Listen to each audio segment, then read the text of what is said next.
Hi, I'm Gabriel Limones for your local news station, UTRGV. Looking back on the day, June 30th, 2006, the movie An Inconvenient Truth was released in theaters.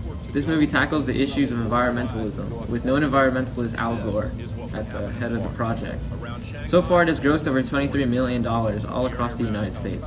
Hopefully this brings more attention to the issue of environmentalism all over the world, including global warming and recycling, and just the ongoing issue of environmentalism. Hello guys, my name is Yuritsi Avila and I am here to talk to you guys about global warming. Global warming is all due to human activity. Let's look at what the American Association for the Advancement of Science has to say. They quote, "The scientific evidence is clear. Global climate change caused by human activities is now occurring, and it is a growing threat to society." So what are the things that we can do to help our society, to help our community? We can start recycle. We can start to take care of our community more by, throwing the trash in the appropriate places. I feel like we see a lot of people throwing trash when they're driving in the car, when they're like walking around, they just throw everything in the streets, and that is causing a lot of global warming right now. Hello, my name is Andrea Godoy. Well, as we look back at the years 2006 to 2011, we see how one of the biggest problems in identity politics that was arising were the gay marriages, that they wanted to legalize them in each state. And as we see, they were successful in that, because in California, on May 15, 2008, they finally did legalize it. And now, in 2017, we see that basically all of the states have officially legalized all of game. For each state, you can, like if you're a lesbian, you can marry a woman or vice versa. And we also have seen that various religious people have been against it. Like Catholics, the popes, they are saying no, that is very sinful. Christians, they do not agree with that. Also, like, for example, even abortions, also, they say no, that's not right.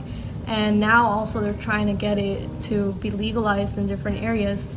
And unfortunately, as I said, with gay marriages, they were able to make it so that even now, basically all of America, you can, if you don't want to marry someone of the opposite sex, you are allowed to now from your same sex. And but back then, it was only a few states that had allowed that. Like, for example, Portugal, they had recently only done it in 2011. They finally did that. And President Obama in 2011, he actually did support for Dianne Feinstein's bill to repeal the Defense of Marriage Act. He didn't actually want it, but towards the end of his career in his presidency, he did end up allowing it. So I guess in a way you could say that he even contradicted himself, but unfortunately America has been going down in that path.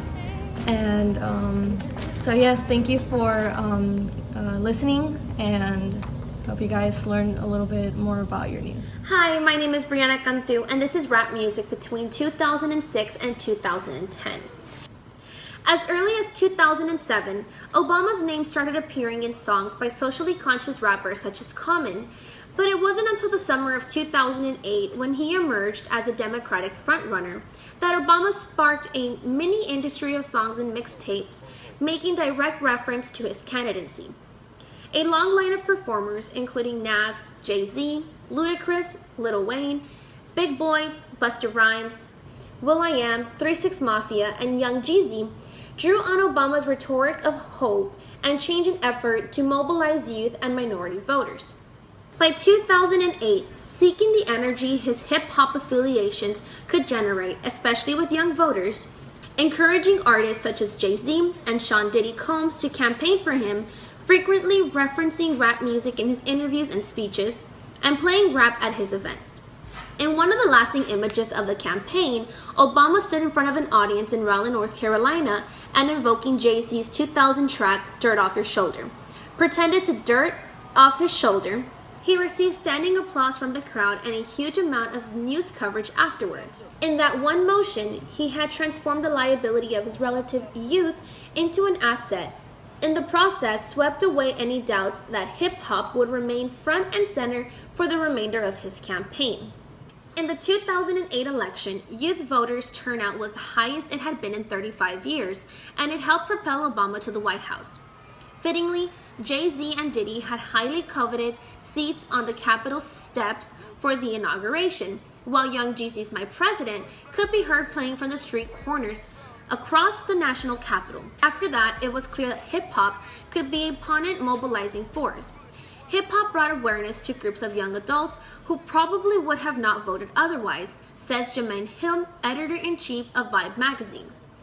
Either way, the role that Jay-Z, Puff Diddy, and other hip-hop influencers played in the election can never be denied.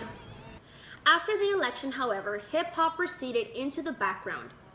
In 2009, the Obamas launched the White House Music Series, which has sponsored a variety of musical performances at 1600 Pennsylvania Avenue.